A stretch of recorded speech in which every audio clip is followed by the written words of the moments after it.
Welcome back to that corner of the internet. Okay, so tonight I'm reacting to a video by Miss Mojo called Top 10 Funniest Cat Valentine Moments on Victorious. Looky here. Cat may not have been the sharpest tool in the shed, but she was funny. And she did have a good heart. Maybe. It's been a long time since I've seen the show. Okay, so without further ado, I'm about to get into his reaction.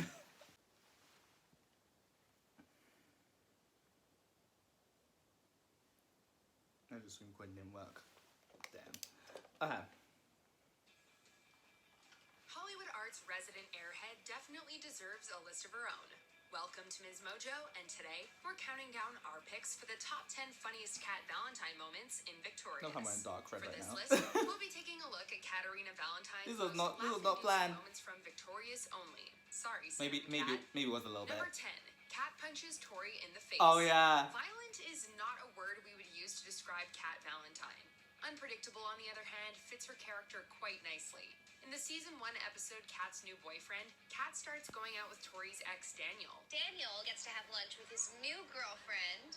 And His used girlfriend. You know, you can try and make this awkward, but it's not gonna work. Because unlike you, everyone at this table is mature. Tori acts like it's no big deal, but her emotions eventually get the best of her. She winds up dousing Kat and Danny in melted cheese, and then proceeds to kiss Daniel, with Kat catching them in the act. Oh no, I felt so bad for Cat in this moment. Tori is quick to apologize, but Kat's feelings are still hurt. So when Tori quips, "If I were you, I'd just punch me right in the face," Kat takes her advice to heart. Okay, that was funny. Yeah. In typical Kat fashion, she immediately acts oblivious to her actions. Number 9. That is something I would do. That's something I would do. Like if this was school, right? And you piss me off, and you walk in front of me, I'd just push you down and then be like, "Oops, sorry, my arm slipped." My hand slipped. But to be fair, if I was Cat, probably done the same thing. Maybe I'll take it a little further, but pretty much the same thing. Kat and Trina's rap. In the episode yeah. Tori the Zombie, Kat accidentally applies super glue to Tori's face just hours before she's set to perform in a play. What is this for? Oh, that's glue. Yeah, but why is it with your makeup supplies? What's the problem? This is grizzly glue. It's like an industrial cement. Furious, Tori demands that Kat and Trina drive to a glue factory Oh, that was funny. to retrieve a remover. On the way, Kat and Trina kill time by rapping the lyrics to Five Fingers to the Face, a song by fictional rapper Dr. Rhapsody, who would later make an appearance in the season 3 episode Driving Tori Crazy. Oh, that was so funny. Girl, I really want you. And you looking nice. Got me cool in a bag of ice now. While the lyrics are definitely corny, the seriousness with which Kat and Trina take their rapping is what makes the scene so funny. You know I want ya, 'cause girl, I really want ya. And you looking nice. Got me cooler than a bag of ice. That and the Sometimes fact with a that dude Kat I know is rapping just to Lil trying to Wayne. rap the line, "I'm a pirate and you're my booty," claiming it's dirty. Sing the next line. I can't. Why not? It's dirty. Oh, Kat. Number 8. Kat joins a prison gang. A trip to the fictional nation of Yerba takes a dark turn when Tori accidentally hits the country's chancellor in the eye with her shoe during a performance.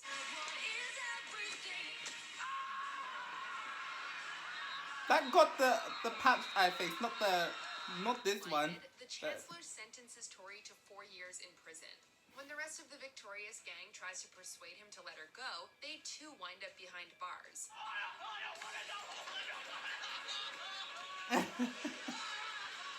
Now, prison doesn't exactly feel like an environment where Tori and company would thrive, but somehow Kat manages to bond with a gang of female inmates. Where have you been? I joined a prison gang. What do you mean? Well, this group of really mean, tough prison ladies said I'm cute and funny, so they invited me to join their prison gang. We don't know what's funnier, Kat's bubbly declaration that she joined a prison gang, or the fact that she promised she'd make them all special t-shirts. I told the gang ladies I'm gonna make us all special t-shirts.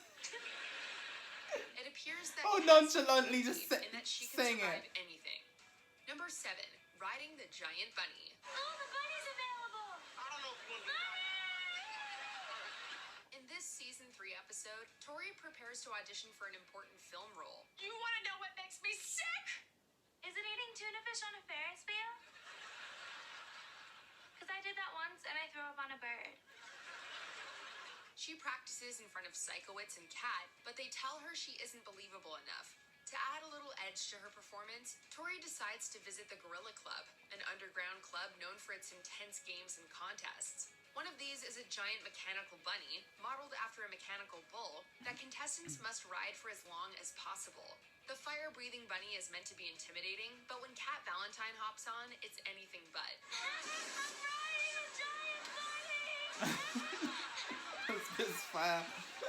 As Kat gleefully rides the machine, the owner of the club chastises Andre, screaming she's not supposed to be laughing on the bunny. Typical Kat, laughing in the face of danger.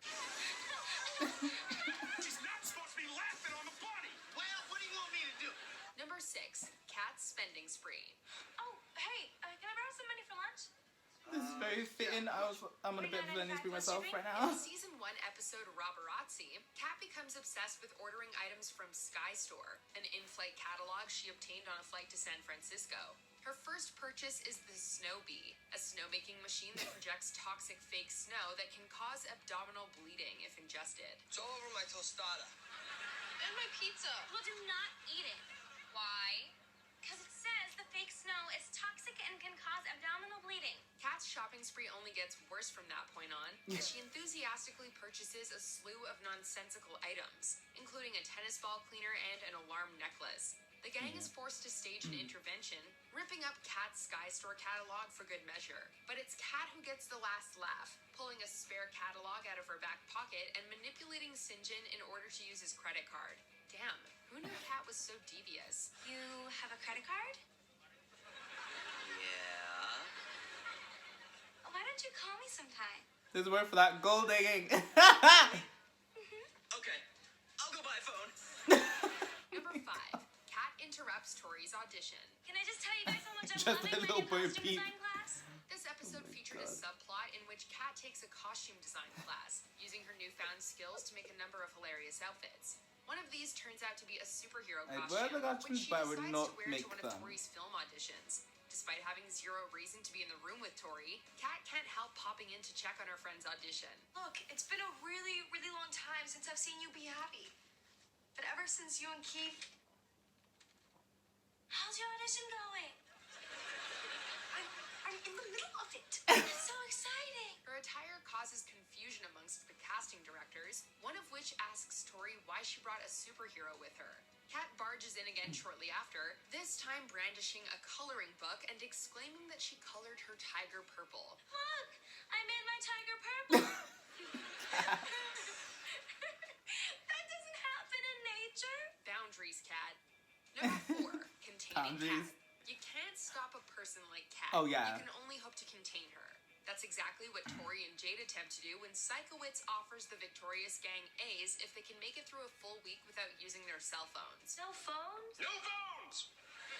And no laptops or parapads. No electronic device. I'd lose made immediately. Since I was born. Clearly. Later Look, unveils the film of challenge two phones to here. boys versus girls, raising the stakes for all involved. While Tori and Jade are determined to win, Kat's mental state rapidly deteriorates from a lack of technology, causing the other two to pin her down at one point. There's a phone! I need a phone! There's a phone! Wait! No! Help me! They're later forced to put a leash on her, which Kat then proceeds to chew through like a wild animal. This is arguably one of Ariana Grande's funniest performances. Oh, yeah, As definitely. watching Kat descend into madness is pure comedic gold. Kat, she chewed through a leash. Number 3, Kat removes Jade's eyebrows and gets her head shaved in retaliation. Oh, yeah. Often attributed to Gandhi, is an eye for an eye leaves the whole world blind. And yet, An when eyebrow. Kat accidentally shaves off Jade's eyebrows in the season 3 episode Crazy Pawnee, the latter is consumed with thoughts of revenge. So why yeah. is Jade trying to kill you? Where is she? It doesn't get much better than Here's the watching better question. Why did Jade Kat do her eyebrows? But she's gonna botch them up anyway. So I think that's really important. Jade did it as Kat. That's not the point. Oh, God. eyebrowless Jade chase Kat through the halls of suffer for her beauty crimes. Running in Jade DMs is a nightmare. so furious that Andre and Beck have to handcuff her Stop to running the those. table so that she won't kill Kat during lunch. In the end, Jade gets her revenge by shaving Kat's head, and the sight of a bald-headed Ariana Grande is something we won't soon forget. I fell asleep during study hall. Jade found me. Number 2, Kat gets addicted to Bibble. Bibble Oh, is that a was fictional funny. British food that Kat becomes hopelessly addicted to in the season 3 episode. Actually, I have a question. What? I wonder what these lot are thinking when they're thinking of Bibble. I'm curious to know. I don't think I'll ever know. I think that's like one thing. goes platinum. One thing I don't think I'll ever know. There's some bibble and there and there and there. All right, I'll have a taste. Bibble. Uh-huh. Oh, yeah. And when we say addicted, we mean it. Oh, Her yeah. cravings become so intense that her parents hire a man named Oliver to watch over her at all times. What you got there? It's my sack of Bibble. It's Stuck really in heavy, it. so I put it in a wagon. Oliver goes so far as to handcuff himself to Kat, whose addiction had gotten so bad that she was pulling around a wagon loaded with a massive stack of the British They must, treat. they must be In the thinking end, of cocaine. Oliver turns out to be just as addicted to the stuff as Kat, and the two Oh, yeah. wind up stuffing their faces with Bibble behind a dumpster. In the real world, that's what you'd call rock bottom. Yeah. You can't tell anybody about this. It's like it's like you get being desperate for smack. Before we unveil the best Cat Valentine, here are some honorable mentions. Okay. What did the young shrimp say when his mom asked him why he wouldn't share any of his toys? What? Sorry, I'm a little shellfish. A girl doesn't dye her hair that color unless she has psychological problems. My hair color has nothing to do with my psychological problems. Oh, no! Don't move! Oh! Oh! Oh! Funny, what could number one be? Concussion! Oh wait, no. Thank you. Wait, no, I think I know what number one's gonna be. It's that one where she had those boxes on her hands and feet, innit? Get your husband! Oh, man, oh, it's just on her hands. Before we continue, be sure to subscribe to our channel Those red and boxes ring on the our bell hands. to get notified about our latest videos. You have the Yeah, that option one. to be notified for occasional videos or all of them. If you're on your phone, make sure you go into your settings and switch on notifications. Number 1. Yes! Kat gets That's the one. accidentally institutionalized. When Rex becomes badly injured in a freak tornado accident, Robbie insists that the ventriloquist dummy be taken to a hospital. While there, Jade convinces Kat to talk to the receptionist, who immediately assumes that Kat is mentally unhinged. William, would you please take this young lady to our special room in Section D? Why does this not surprise me with Kat? Of course. Why does She this not soon surprise finds me? herself locked in a padded room with giant red cubes on her hands to stop her from hurting herself. So, This is what I was thinking of, yeah. They keep you from hurting yourself. oh, neat. In classic Kat fashion, she immediately finds a way to entertain herself, bouncing the red cubes off her head and then screaming, "I'm a cube fist man." Kat doesn't help her situation when she later uses her feet to scratch her nose, as this causes the medical staff to think that a specialist is needed to fully assess her. Never change, Kat. Never change. My God. I'm a cube fist man. Do you agree with our picks? Now I get why the first recommended speed. This is actually quite funny. This number one moment was funny as hell. Number 10 and number 1 is probably my favourite moments from Kat. Like, for reals.